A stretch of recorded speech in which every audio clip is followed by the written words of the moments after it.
नमस्कार साथियों, आज मैं आपको एक ऐसी प्रेरणादायक कहानी सुनाने जा रहा हूं जो न केवल आपके दिल को छू जाएगी बल्कि आपको अपने जीवन में नई ऊर्जा और हौसला प्रदान करेगी।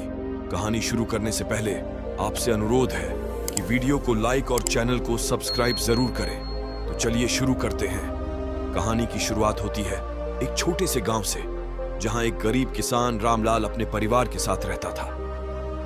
रामलाल के पास खेती के लिए थोड़ी सी जमीन थी और वह अपनी पत्नी सीता और 2 बच्चों गोपाल और राधा के साथ बड़ी मेहनत से जीवन यापन कर रहा था।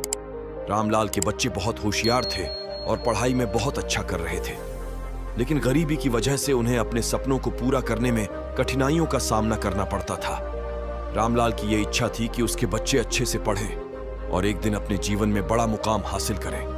हर सुबह रामलाल सूरज उगने से पहले ही उठ जाता और अपनी जमीन पर मेहनत करने के लिए निकल पड़ता।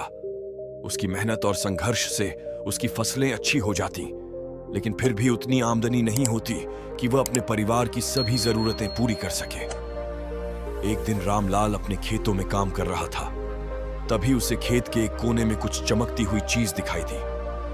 उसने पास जाकर देखा तो वह एक पुराना मिट्टी का घड़ा था।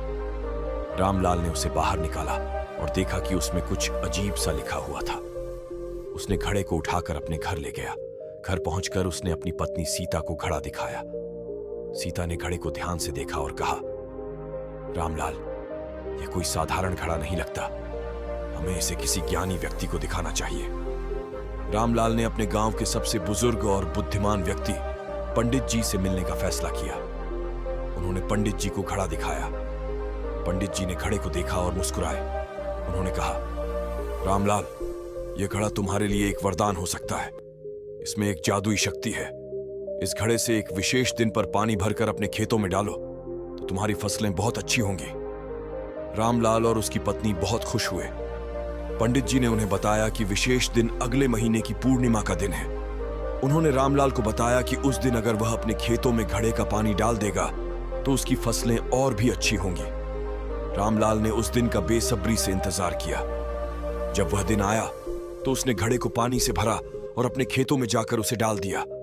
उसने देखा कि उसके खेतों में फसलें तेजी से बढ़ने लगीं और बहुत ही स्वस्थ और हरी भरी हो गईं। इस सफलता ने रामलाल के जीवन को बदल दिया।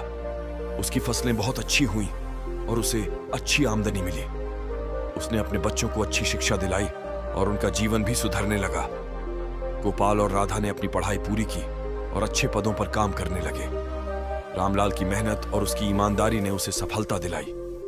उसने साबित कर दिया कि चाहे हालात कैसे भी हों, अगर हम मेहनत और सच्चाई के रास्ते पर चलें तो हमें सफलता जरूर मिलती है।